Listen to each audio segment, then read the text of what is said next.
Shalom saudara, saya percaya hari ini kita semua tetap bersuka cita di dalam kebaikan Tuhan. Dalam edisi Voice of Pentecost kali ini, saya akan membahas tentang berintegritas di tengah krisis hidup.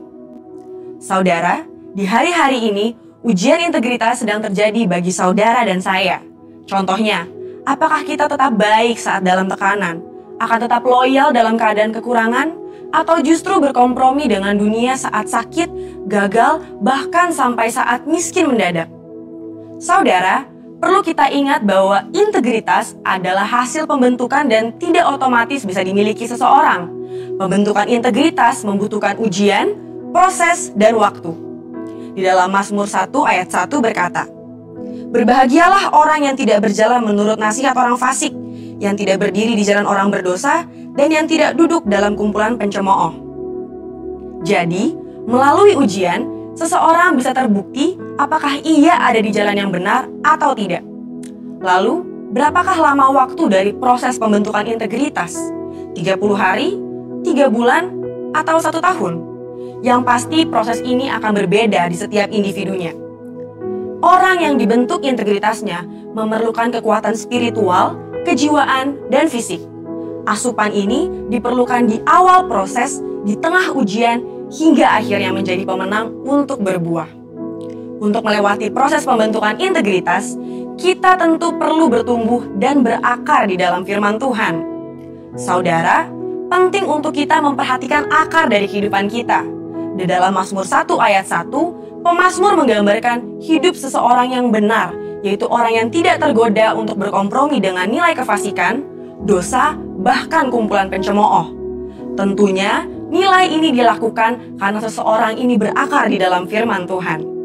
Seseorang yang berakar di dalam Tuhan pasti memiliki kualitas integritas. Lalu, apa resep untuk memiliki kualitas integritas? Sesuai dengan Mazmur 1 ayat 2, kita harus menjadikan Taurat itu kesukaan dan merenungkan Taurat itu siang dan malam. Kata kesukaan dan merenungkan firman Tuhan menggambarkan hubungan yang dimiliki orang berintegritas dengan Tuhan. Mazmur 1 ayat 3 berkata, "Ia seperti pohon yang ditanam di tepi aliran air, yang menghasilkan buahnya pada musimnya, dan yang tidak layu daunnya. Apa saja yang diperbuatnya berhasil." Untuk hidup, jelas sebuah pohon membutuhkan air. Namun, betapa beruntungnya pohon yang ditanam di tepi aliran air. Ia tidak membutuhkan waktu lama dan usaha besar untuk akarnya mencari air. Kesukaan dan merenungkan firman-Nya siang dan malam merupakan gaya hidup orang berintegritas. Hal ini digambarkan dalam Mazmur 1 ayat 2 dan 3. Dikatakan gaya hidup karena hal ini dilakukan setiap hari. Apakah mungkin gaya hidup terbentuk begitu saja? Jawabannya adalah tidak. Hal ini dimulai dari cinta mula-mula. Namun orang benar perlu membangun disiplin rohani dan memelihara cintanya. Disiplin rohani dalam pembacaan dan perenungan firman Tuhan menunjukkan gaya hidup orang berintegritas. Seperti pohon yang bertumbuh dan berakar di tepi aliran air, akan mudah untuk bertumbuh dan berbuah. Demikian digambarkan gaya hidup orang yang berintegritas, yang kesukaannya ialah merenungkan firman Tuhan siang dan malam. Dalam Yohanes 15 ayat 7 dan 8 berkata, "Jikalau kamu tinggal di dalam aku, dan firman-Ku tinggal di dalam kamu, mintalah apa saja yang kamu kehendaki, dan kamu akan menerimanya. Dalam hal inilah Bapa-Ku dipermuliakan, yaitu jika kamu berbuah banyak, dan dengan demikian kamu adalah murid-murid-Ku." Di ayat ini, Yesus menjelaskan hubungan sebab akibat yang erat antara gaya hidup merenungkan firman dengan berbuah dalam kehidupan. Apa buah yang diinginkan Tuhan dihasilkan oleh setiap umatnya? Buah-buah yang Tuhan ingin kita hasilkan adalah buah pertobatan, buah kehidupan, buah karakter, dan buah jiwa-jiwa.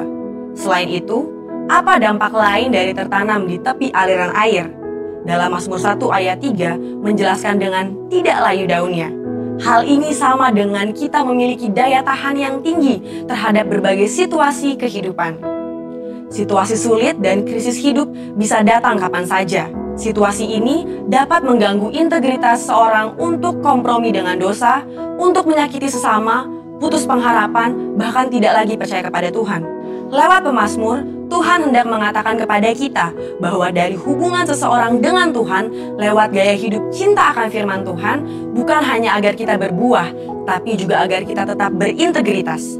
Di mata Tuhan, orang seperti ini dipandang dan dijanjikan apa saja yang ia perbuat berhasil. Saya percaya kita yang sudah mendengar ini akan semakin memperhatikan akar kita, perhatikan gaya hidup kita, dan perhatikan hubungan kita dengan firman Tuhan. Saudara, untuk penjelasan yang lebih lanjut dari tim teologi kami, silakan klik link yang ada di atas atau scan QR Code yang tersedia. Tuhan Yesus memberkati.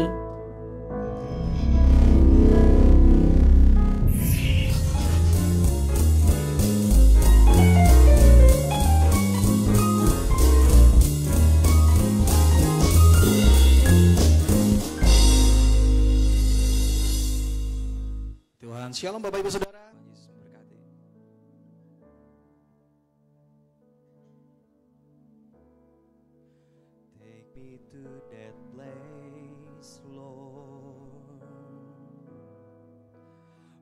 There's nothing else but me and you, longing for your presence.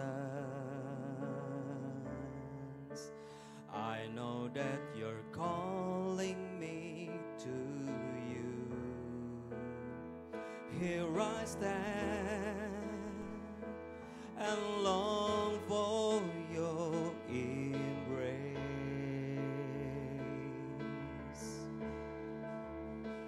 Nothing else could ever take your place.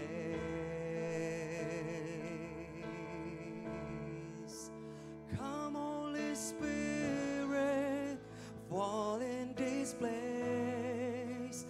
I need more and more of you.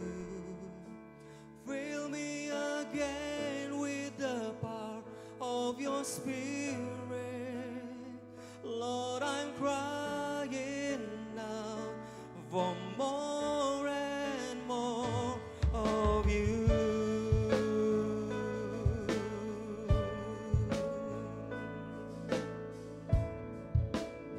Take me to that place, Lord.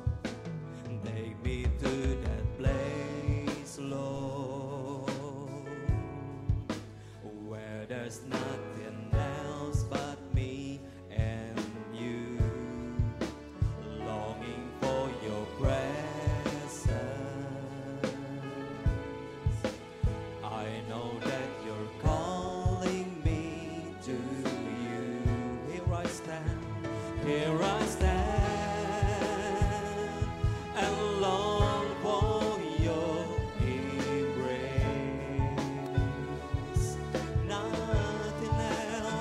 Nothing else could ever take your place. Come, Holy Spirit, come, Holy Spirit, fall in this place. I need more and more of you. Fill me again with the power. Mari kita bangkit berdiri bersama-sama. Lord, I'm crying out. Saya undang Ibu Gembala untuk melakukan penyerahan anak pagi hari ini. Fall in this place. I need more and more of you. Fill me again with the power of your Spirit. Lord, I'm crying out for more and more of you.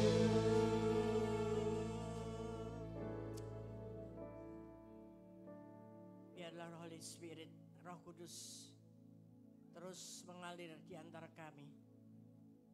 Engkau yang memimpin ibadah ini.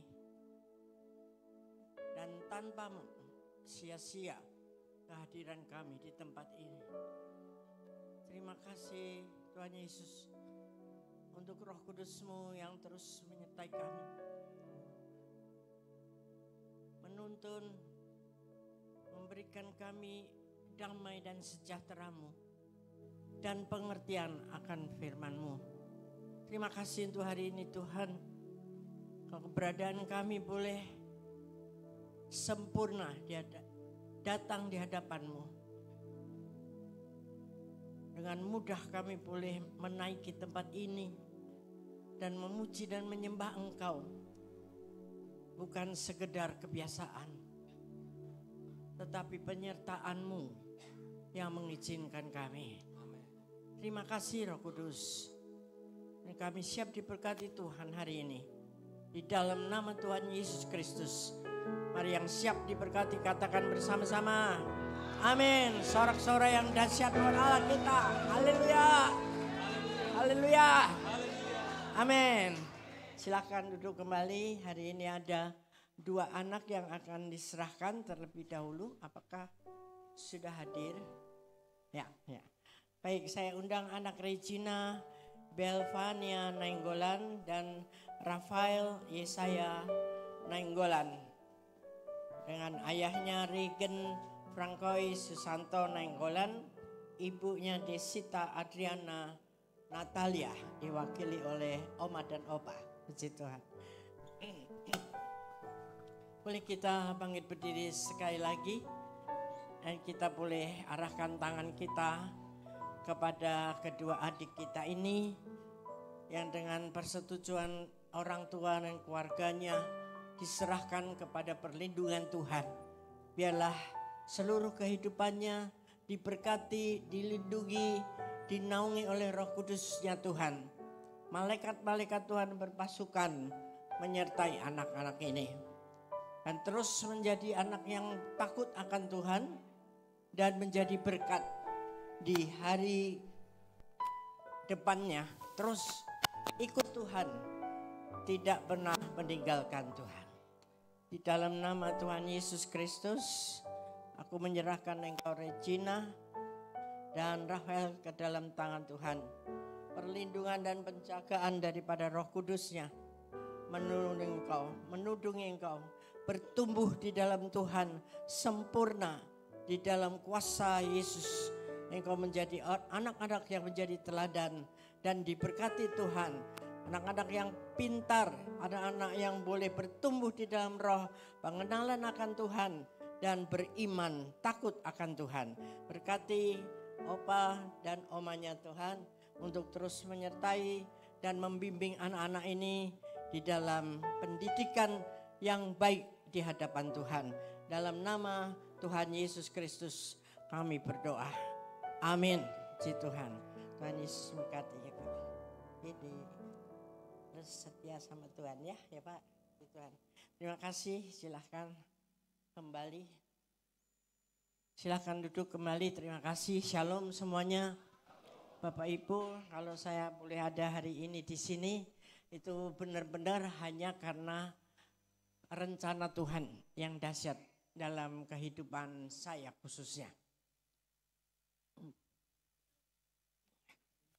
Minggu lalu saya harusnya bicara di sini dan perjamuan kudus. Tetapi Tuhan mengizinkan saya tidak bisa hadir di sini. Full 3 kali ibadah karena sakit pinggang. Kiri dan kanan, terutama kanan. Lalu saya sudah mengatakan kepada Tuhan, ya udah, ada apa denganku? Sampai saya tidak bisa bicara di minggu pertama. Tapi saya nerima aja. Minggu itu saya di rumah berdiam diri sampai Senin, sampai beberapa hari. Sudah diterapi beberapa kali. Yang harusnya biasanya 1 kali selesai. Nanti saya akan cerita lebih dalam. Tapi kenapa hari ini saya bisa ada di sini? Padahal ini sudah ada jadwal. Kita tuh full sampai Desember semua sudah full jadwalnya. Jadi saya pikir juga ya udah bulan Oktober saya sudah lost. Sudah tidak bisa bicara di sini. Tapi memang Tuhan menghendaki saya mesti bicara. Karena hari ini yang seharusnya bicara adalah Ibu Julita Manik. Dan dia sedang sakit operasi untuk ususnya. Cukup serius. Sehingga beberapa hari yang lalu Anto sampaikan kepada saya ini di cancel. Berarti tante harus naik. Padahal waktu itu belum sembuh. Tapi saya katakan oke toh, yes. Haleluya. Beri kemuliaan buat Tuhan. Nah, berjalannya waktu terus ya Bapak Ibu, sampai dengan hari Kamis itu saya masih pulang kantor sakit sekali. Sakit sekali, padahal udah di terapi yang kedua kali. Yang pertama memang bukan oleh ahlinya. Jadi kita beranggapan wah ini wakilnya, jadi mungkin kurang manjur. Sudah oleh ahlinya, beberapa hari setelah itu masih sakit juga. Ya, jadi disitulah saya mulai merasakan apa yang Tuhan mau. Nah, kita kembali dulu ke MDPJ kemarin. Tiba-tiba bulan ini saya baru tahu bahwa MDPJ di minggu kedua. Biasanya itu Sabtu pertama selalu. Ya, tapi kemarin ini Sabtu kedua. Dan luar biasanya saya harus bicara di minggu yang kedua ini. Sehingga saya boleh menyampaikan pesan gembala pembina kita. Luar biasa Tuhan kita ya. Haleluya, amin. Ya, memang ini disiapkan kursi. Tapi di jam pertama tadi saya juga tidak pakai kursi itu. Amin. Saya percaya jam kedua juga tidak akan pakai. Kuasa Yesus sudah menyembuhkan. Ya, nanti cerita saudara. Dimulai dulu dengan Gatsu, GPI kita, Gatot Subroto di bawah Pak Niko, yang berusia 37 tahun. Di bulan kemarin harusnya, September tanggal 4. Tapi bulan kemarin itu justru MDPJ itu di cancel. Dan itu belum pernah terjadi saudara. Selama 37 tahun kecuali COVID. Lalu saya juga bertanya-tanya, ada apa ini? Pas ulang tahun lagi. Ya. Lalu memang saya dengar selentingan bahwa Pak Niko sakit. Tapi ada orang lain bilang karena dia ke Amerika. Ya. Dan terbuktinya memang akhirnya nanti kita dengar kesaksiannya dia tidak ke Amerika. Sakitnya itu karena jatuh saudara. Ya kemarin dia cerita juga, jadi saya ceritakan ini. Jatuh tiba-tiba di kamar mandi, berdarah-darah, tapi lukanya sedikit. Dan ketika dicek itu tidak ada apa-apa yang salah. Baik-baik semua, jadi segera bisa pulih kembali, tidak ada masalah apa-apa. Tapi kemudian masalahnya itu apa saudara? Karena ada yang dimauin oleh Tuhan dari Pak Niko. Biasanya begitu. Ya, artinya ada satu hal yang harus dibereskan di hadapan Tuhan.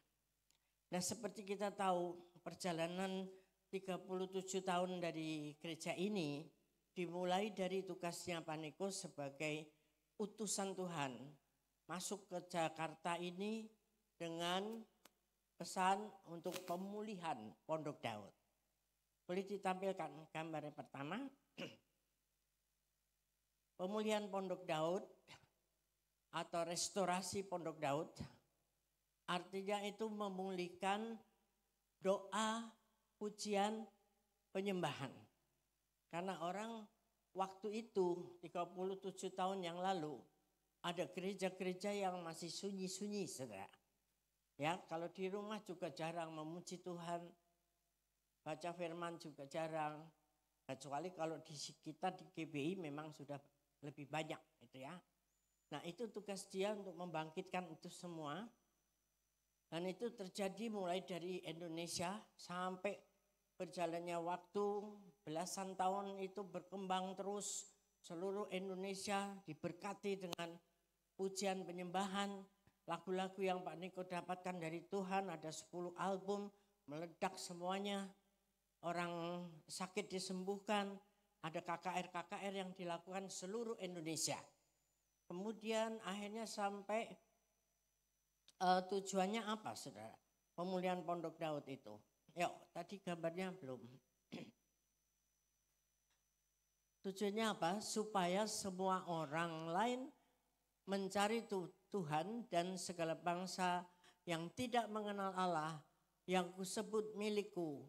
Demikianlah firman Tuhan yang melakukan semuanya ini yang telah diketahui dari sejak semula. Itu ada di Kisah Rasul 15 ayat 15 sampai 18. Ya. Nanti saudara bisa lengkapi sendiri membacanya di rumah. Nah, apa akibat daripada kalau doa pujian penyembahan itu dipulihkan? Akan mengakibatkan penuaian jiwa yang terbesar dan yang terakhir sebelum Tuhan Yesus datang kembali. Bapak Ibu yang sudah senior seperti saya atau 50 tahun ke atas, katakanlah waktu itu merasakan enggak ada booming suatu roh pujian penyembahan? Siapa yang merasakan itu? Boleh angkat tangannya dengan tinggi-tinggi. Merasakan bagaimana Tuhan pakai hambanya Pak Niko. Ya, untuk pujian penyembahan begitu dahsyat sampai semua jurusan, artinya semua denominasi mereka ikut menyanyi lagu-lagu Pak Niko. Baik itu Katolik, baik itu GKI, apapun saudara. Sehingga itu sangat booming. Dan itu menunjuk kepada penyelesaian amanat agung yang terakhir. Lewat pujian dan penyembahan dan doa-doa kita lalu datang kepada Tuhan. Banyak orang stres, banyak orang sakit. Hanya melalui pujian penyembahan disembuhkan Tuhan. Nah itu awalnya, terus akhirnya tidak hanya sampai di Indonesia saja, tetapi terus berambah sampai ke luar negeri, ya, dan akhirnya didapatkan pengurapan atau pencurahan Roh Kudus Pentakosta yang ketiga, yang itu dimulai dari timur kembali ke barat. Dulu dari barat datang ke timur sampai di Indonesia. Dari barat artinya negara-negara barat, Eropa, Amerika, ya, Inggris, dan sekarang tuh mereka semua sudah habis negara-negara itu. Nah, sekarang Tuhan mau pakai dari timur kembali ke barat, dan terutamanya baratnya itu adalah Amerika, USA. Nah, sekian tahun yang lalu Pak Niko mendapatkan kesempatan untuk masuk berdoa di Capitol Building, pusat pemerintahan USA. Nah ini mungkin bisa lebih besar enggak? Ya, ini adalah pusat pemerintahan di mana presiden-presiden itu berkantor. Nah di situ tuh ada ruang doa. Dan kesempatan itu Tuhan berikan untuk hambanya Pak Niko ini masuk dan berdoa di situ. Lalu ada yang mendapatkan pesan bahwa Pak Niko ini akan dipakai oleh Tuhan untuk mengarahkan kerohanian daripada Amerika ini. Ya, nah itu lalu berjalan terus sampai akhirnya ada Azusa Street Prayer Tower, APT, yang dibangun atas nama gereja kita di Amerika. Di Azusa Street yang dulu 1908 menjadi satu tempat di mana mulai bangkit pencurahan Roh Kudus tahap kedua setelah loteng Yerusalem. Nah di situ dibangun APT atas nama kita, GPI Pak Gatsu. Ya, itu yang terus kita menabur juga sampai hari ini, sampai 7,5 tahun ke depan. Dan masih terus berjalan sampai 2033 itu. Ya. Nah kemudian akhir-akhir ini gereja yang menaungi kita GBI di Amerika namanya Church of God, COG singkatannya, itu banyak kali sudah memberikan penghargaan kepada Pak Niko. Ada hall, dia juga sebagai ketua kepala bagian deacon gitu. Lalu mereka akhir-akhir ini rindu untuk memberikan kantor utama daripada presiden universitinya untuk menjadi prayer tower. Rumah doa lagi di samping APT. Kalau itu inisiatif dari COG. Kemudian direnov, akhirnya sudah jadi, saudara. Yang harusnya bulan September kemarin akhir itu akan diresmikan dan Pak Niko harus pergi ke Amerika. Tapi itu tower itu, prayer tower itu akan dinamakan Nyoto Raharjo Prayer Tower. Keren sekali. Dan ternyata Tuhan tidak berkenan untuk hal itu, saudara. Sehingga beberapa hari setelah dia bilang, oke, saya akan datang. Ya inaugurasi peresmian orangnya mesti harus hadir dong. Ya dengan namanya di situ. Nah tiba-tiba beberapa hari sebelumnya dia jatuh. Ya jatuh lalu dia minta penjelasan apa Tuhan mau. Tuhan bilang kamu harus turunkan namamu itu. Ya seperti dulu waktu pertama kali successful Petani Families, PPI Petani booming, Tuhan suruh turunkan nama. Tapi ada beberapa yang nggak mau. Tapi Pak Niko mau. Dan sekarang sekali lagi itu nama pribadi dia. Yang Tuhan minta turunkan. Untuk menghindari kesombongan yang lebih lagi. Karena itu semua karena Tuhan, amin. Bukan karena dia sendiri. Dan puji Tuhan kita punya hamba Tuhan yang rendah hati dan dia menuruti itu. Kemudian dia batalkan untuk hadir ke Amerika dan tidak hanya membatalkan datang tapi juga membatalkan nama yang dipasang di situ. Artinya Tuhan anti kesombongan. Ada ayatnya itu yang apa tadi? Ya, itu.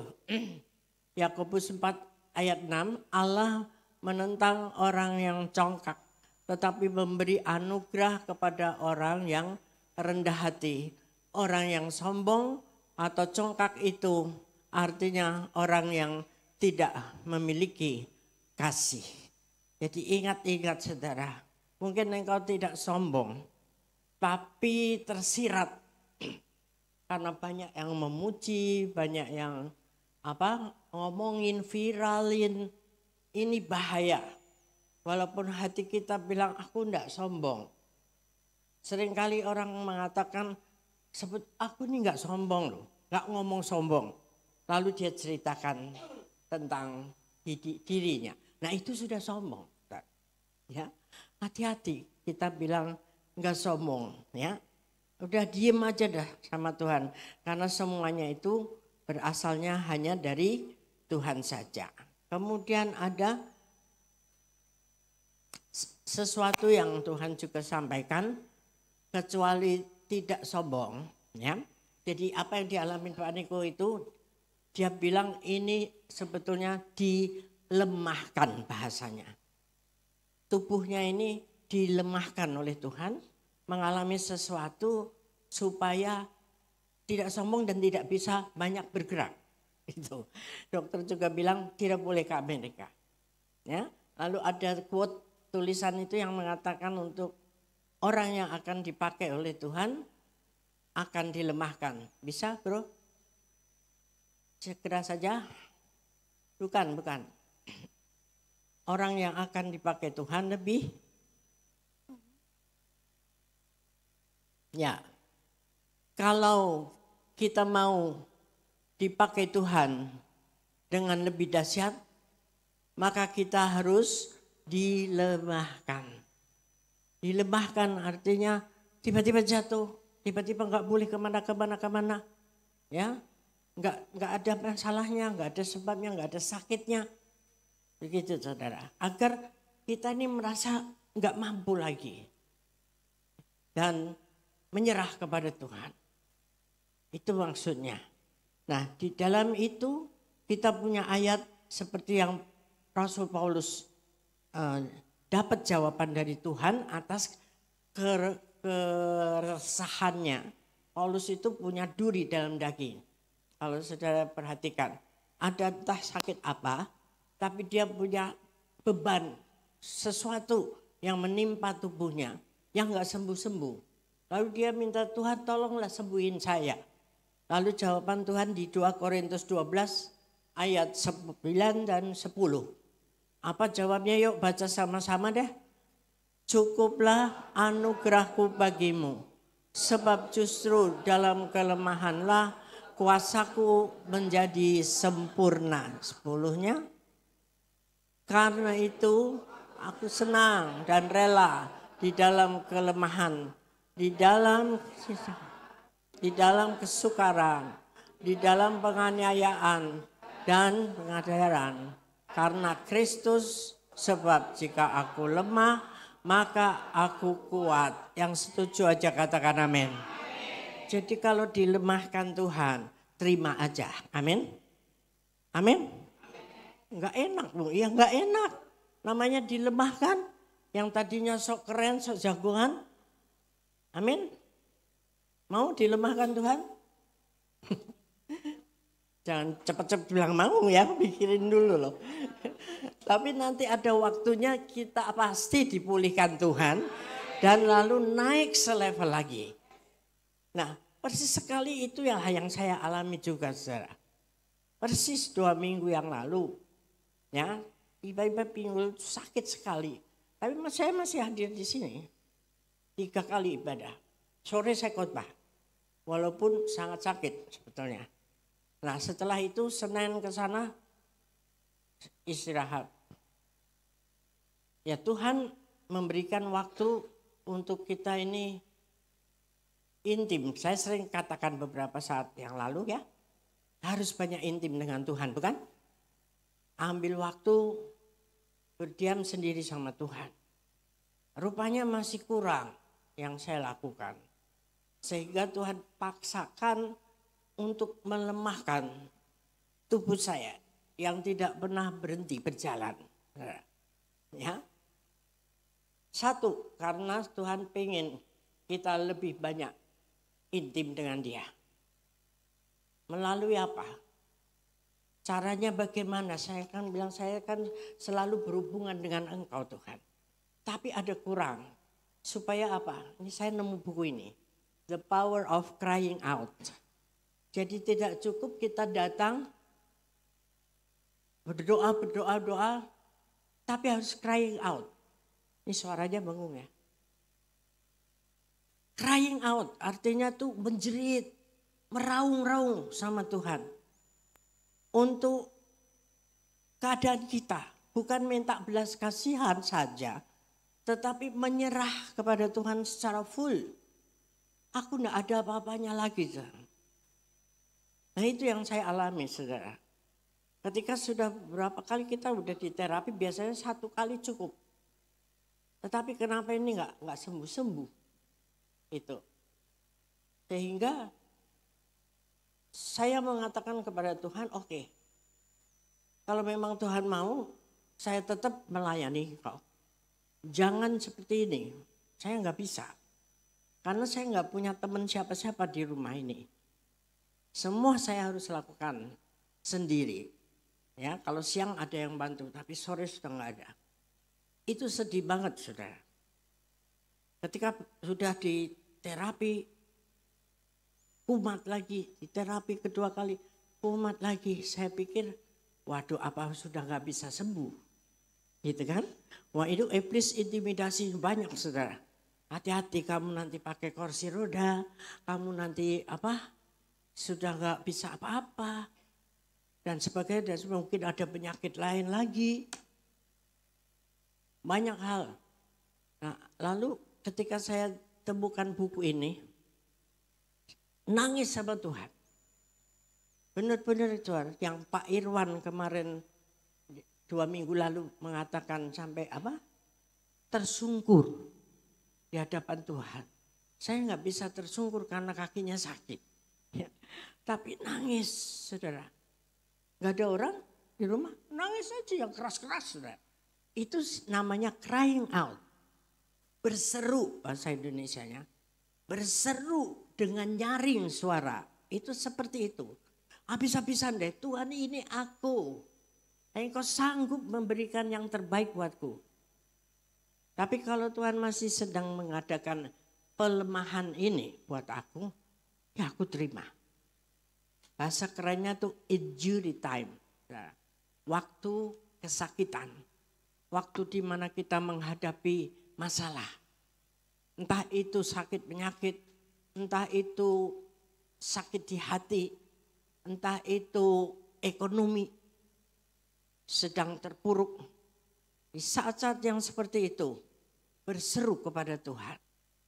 Jangan kepada siapapun. Jangan minta kepada pinjol. Jangan cari ahli. Dokter ahli dan terapis itu ahli, saudara. Yang gak bisa jalan. Ya. Tapi kali ini buat saya harus 3 kali. Yang buat saya aneh rasanya buat saya. Nah, itu lalu Tuhan sampaikan ayatnya tentang berseru kepada Dia. Itu bukan hanya ngomong Tuhan minta tolong aku sakit. Enggak, berseru benar-benar. Ini nomor telepon Tuhan kata orang-orang. Yeremia 33 ayat 3. Yuk sama-sama boleh kita baca 1, 2, 3. Berserulah kepadaku, maka aku akan menjawab engkau dan akan memberitahukan kepadamu hal-hal yang besar yang tidak terpahami, yakni hal-hal yang tidak kau ketahui. Amin. Amin. Sekarang saudara ada masalah apapun, baca ayat ini. Berserunya itu crying out, jerit, nangis sama Tuhan. Nanti Tuhan pasti memberikan apa? Hal-hal yang besar yang tidak kau pahami dan tidak kau ketahui. Tapi harus nangisnya ini bukan mengasihi diri sendiri, tetapi mengatakan bahwa aku masih mau melayani engkau Tuhan. Walaupun saudara bukan pendeta, tapi engkau bisa melayani Tuhan dengan banyak cara. Menjelang hari akhir ini, Tuhan menanti-nantikan untuk anak-anaknya berperan di dalam menyelesaikan amanat agung Tuhan.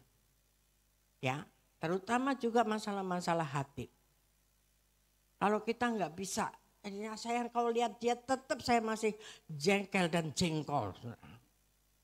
Crying sama Tuhan, tolong aku Tuhan supaya aku bisa menyelesaikan hatiku ini. Beneran saudara, karena ini sudah masa-masa akhir. Sehingga kita tuh sampai dipaksa sama Tuhan untuk hal-hal seperti itu. Ada ayat lagi Mazmur 86 ayat 7. Yuk kita baca lagi 1, 2, 3. Pada hari kesesakanku aku berseru kepadamu sebab engkau menjawab aku. Katakan amin. Ya berseru lagi, berseru saudara. Bukan hanya berdoa, tapi berseru. Kalau kita berseru itu gimana sih? Bisik-bisik atau kencang sekali? Hah? Kita berseru, panggil bakso. Kencang dong. Amin. Jadi kencang-kencang sama Tuhan. Tuhan ini aku butuh engkau. Tidak ada yang lain yang bisa nolong lagi. Ya, entah itu sakit penyakitmu sudah dokter bilang tidak bisa disembuhkan. Ada yang bisa menyembuhkan, yaitu dokter di atas segala dokter. Satu ayat lagi, Mazmur 50 ayat 15. Berserulah kepadaku pada waktu kesesakan, aku akan meluputkan engkau dan engkau akan memuliakan aku. Nah ini jangan lupa saudara, ketika kita berseru pada waktu kesesakan, pada waktu tekanan, pada waktu tindisan berat, ya, lalu selesai Tuhan jawab, Tuhan berikan jawaban jalan keluar, jangan lupa memuliakan nama Tuhan. Bersyukur kepada Dia, makin getol sama Tuhan. Jangan mau sudah sembuh malah wah ya udah pesta pora sendiri, menikmati sendiri. Itu ngutang sama Tuhan, saudara. Ya? Jangan sampai seperti itu. Kalau sudah kita ada bersama Tuhan, di tengah-tengah kita crying out, Tuhan jawab, ya terus kita berutang budi sama Tuhan. Makin lagi kita setia kepadanya. Makin lagi kita menjadi alatnya Tuhan. Enggak mesti khotbah seperti ini. Kemanapun engkau bisa pergi dan menjadi saksi. Jadi tengah-tengah crying out. Di tengah-tengah kita berseru dan menangis kepada Tuhan. Pasti kita ketemu Tuhan. Enggak bisa enggak. Ketika hati kita benar. Hati kita sudah hanya fokus sama Tuhan. Di titik nol nih aku di Tuhan. Tidak ada penolong yang lain. Nah itu hari Kamis kemarin ini saudara. Saya di titik itu. Saya sudah mulai sore pulang dari kantor sini. Sakit lagi, sakit sekali. Jalan sedikit sakit. Lalu oleh anak dan terapis bilang harus minum ini, harus beli ini, obat ini. Saya bilang tidak ada orang di rumah. Tidak ada yang disuruh. Aku sendiri sudah. Yang membantu sudah pulang. Oke, nanti akan dikirim. Akhirnya malaman dia datang, kirim obatnya. Hanya kirim obat tok. Sudah, pulang lagi. Padahal kita sebetulnya butuh ya temanan sebentar lah, bicara sebentar, penghiburan lah seperti itu. Nggak ada waktunya. Kan? Ya udah, ya pulang kita crying out sama Tuhan. Habis-habisan. Ini loh aku Tuhan. Kalau engkau pakai aku jangan seperti ini. Aku harus sehat. Tidak tergantung siapapun. Gak bisa di atas masih ada PR saya. Di atas rumah saya itu lantai 2. Saya punya PR mbok itu. Saya tahu kan yang bongkok yang dulu masih sering ibadah. 83 tahun. Itu ART saya dulu. Dari mama saya. Nah itu PR-nya buat saya. Kalau saya gini bagaimana saya bisa rawat dia. Tapi memang sejujurnya ini beberapa teguran Tuhan. Kecuali saya harus mendekat dengan dia. Sampai berseru, sampai menangis. Yang kedua adalah Tuhan tegur saya. Karena beberapa saat belakangan ini. Saya mulai kesel dengan si Mbok. Kenapa? Karena enggak bisa dibilangin. Ya kan? Tahun lalu dia udah jatuh cukup parah. Enggak bisa jalan. Belakangan ini tuh jatuh lagi. Karena kita sudah bilang jangan turun. Atau pindah kamar di bawah tidak mau. Ngeyel. Ya, apa-apa enggak sabar. Kita enggak punya orang yang stay terus. Ya, yang menolong itu juga pekerjaannya banyak. Ada jemputan, ada apa. Enggak sabar, turun sendiri jatuh lagi. Jadi saya sebelum itu saya sudah bilang, oke, sekarang nih Tuhan saya tidak mau naik atas. Hanya penolong itu aja naik turun. Saya pesan lewat dia. Karena kalau naik ketemu saya suka kesel. Nah. Bikin repot karena tidak taat. Ya jadi dia jatuh itu yang terakhir ini. Dia enggak bilang. Kakinya agak sakit. Kemudian besoknya lagi bengkak sedikit. Lalu minta saya suruh si Meling. Tanyain mau gak dipijat. Akhirnya mau. Dipijat sembuh. Dia gak bilang. Sampai selesai dia gak bilang. Akhirnya saya bilang. Udah sembuh bisa jalan? Bisa.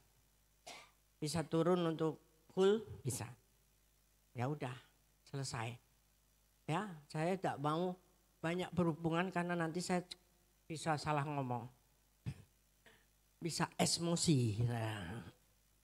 Jadi itu saya bilang sebelum kaki sakit saya bilang saya enggak mau naik untuk ngurus dia.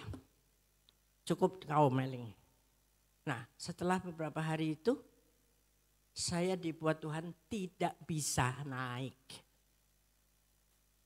Kemarin-kemarin kan tidak mau. Ya kan? Sekarang dipaksakan Tuhan tidak bisa naik. Karena kakinya sakit.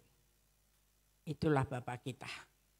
Mendidik kita supaya kau melakukan segala sesuatu itu murni. Seperti untuk Tuhan.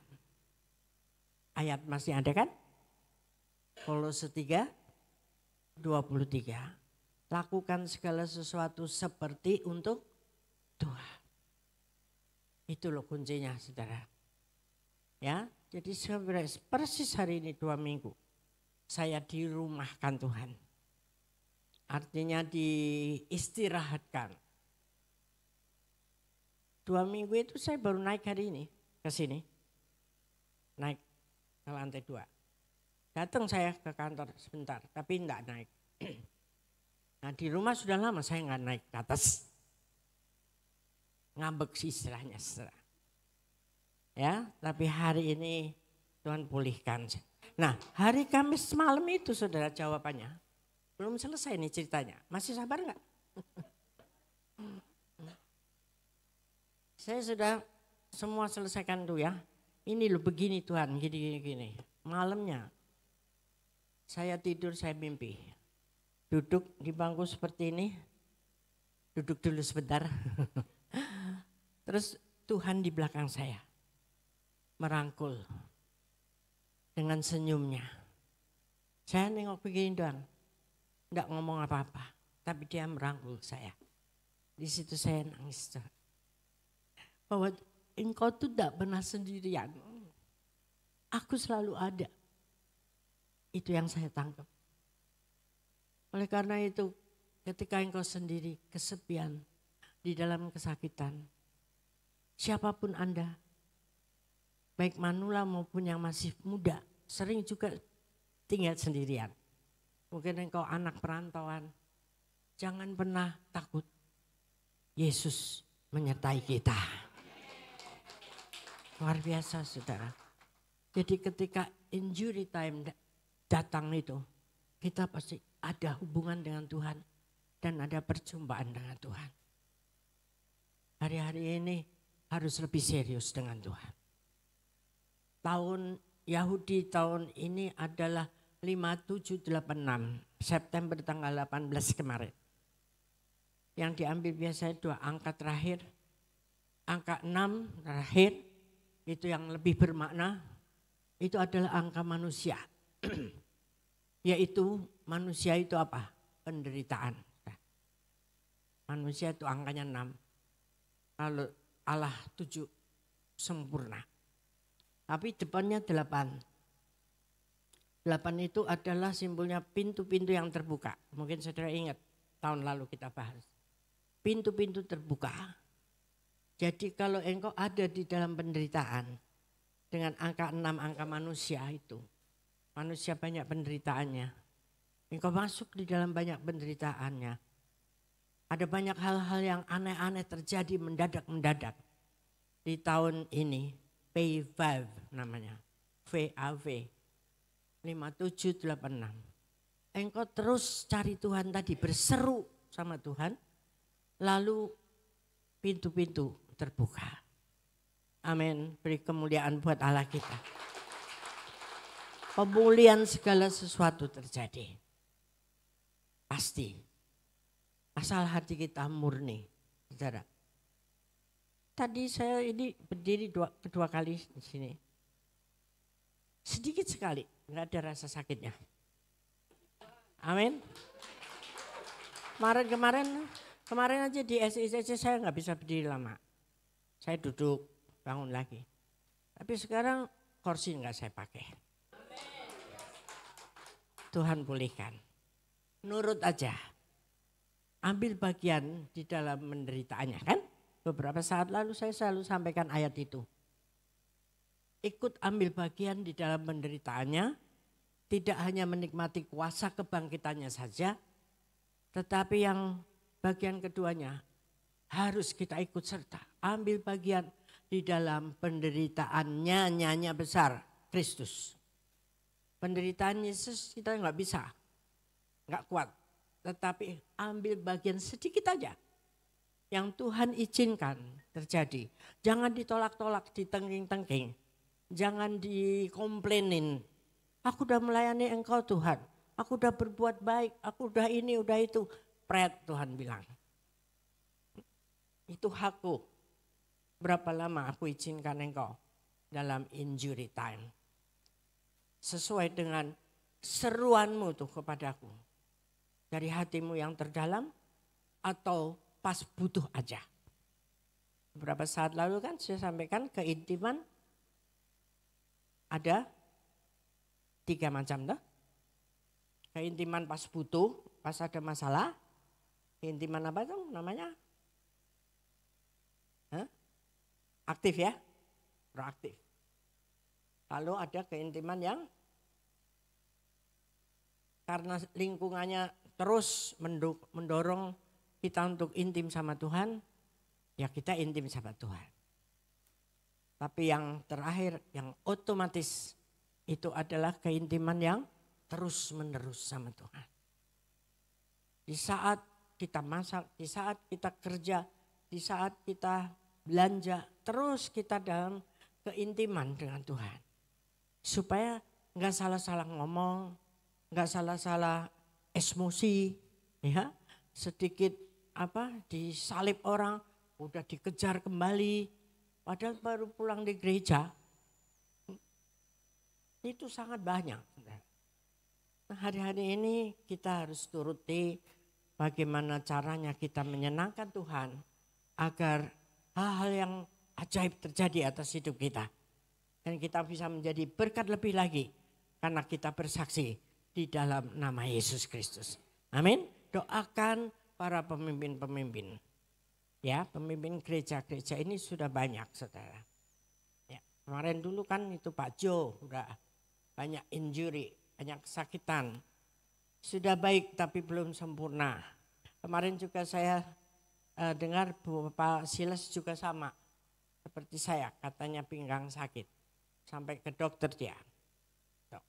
Jadi ada hari-hari di mana kita dibentuk Tuhan melalui pelemahan itu. Dan saudara terus bantu dalam doa supaya Tuhan menguatkan kita semua dan naik satu level lebih lagi. Tuhan Yesus memberkati kita semua. Mari kita berseru kepada Tuhan. Ya. Ya, mari.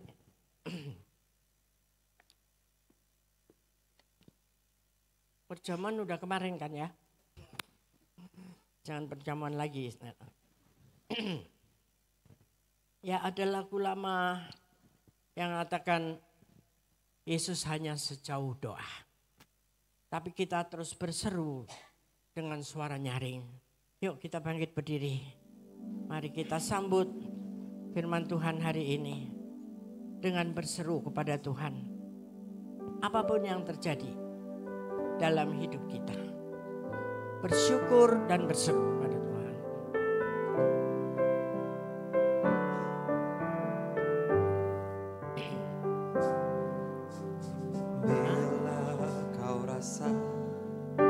Gelisah di hatimu, bila kalang kabut tak menentu hidupmu, ingat masih ada seorang penolong bagimu. Yesus tak pernah jauh darimu. Sekali lagi, ulang lagi. Bila kau rasa gelisah di hatimu, bila kalang kabut tak menentu hidupmu, ingat masih ada seorang penolong bagimu. Yesus tak pernah jauh darimu. Berseru, tak memanggil namanya.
Sembah dia. Sembah dia. Katakan dia Tuhan. Terima kasih. Aku mau berseru kepadamu. Karena Engkau hanya sejauh doa-doa kita. Menyembahmu. Engkau peduli kami. Engkau menolong. Engkau hadir dalam hidup kami. Iya Rabaya Rabasika Rabaya.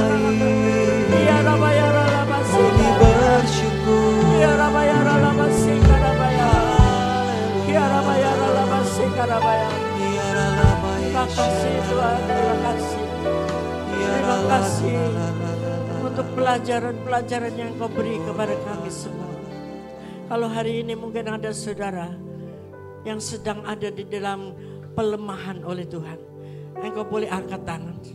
Semua tutup mata, hanya Tuhan yang melihat. Biar kita berdoa bersama-sama. Ketika Engkau sedang ada di dalam injury time, masa-masa kesakitan, pelemahan, angkat tangan sungguh-sungguh dan berseru kepada Tuhan. Dan dia hanya sejauh doamu. Sungguh-sungguh berkata kepada Tuhan, ini aku Tuhan. Aku tak punya siapa-siapa lagi.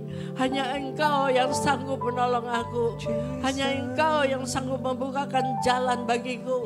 Hanya Engkau yang sanggup menyembuhkan aku. Di dalam nama Tuhan Yesus Kristus. Terima lawatan daripada Tuhan itu. Terima kasih Tuhan, terima kasih. Engkau ada di sini. Dan Engkau tidak pernah menyanyiakan anak-anak-Mu yang berseru-seru kepadamu. Terima kasih Tuhan. Terima kasih. Mari kita bersyukur kepada Tuhan. Bersyukur Bapa, ku bersyukur Tuhan, buat kasih setiamu di dalam hidupku. Ku bersyukur, ku bersyukur Bapa, ku bersyukur Tuhan, buat kasih setiamu di dalam hidupku. Ku bersyukur, ku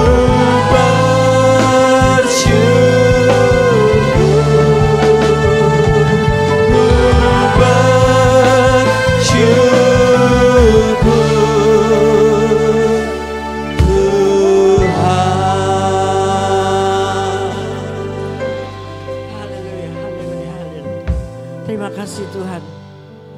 Biarlah kami terus bersyukur kepadamu.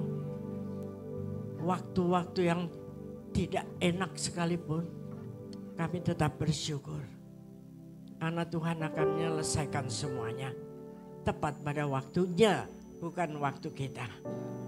Nah, pulanglah dengan bahagia, dengan pengertian yang baru, dan terimalah berkat-Nya. Damai dan sejahtera Tuhan yang berlimpah-limpah, kasih dan anugerahnya dahsyat dalam setiap kehidupan saudara.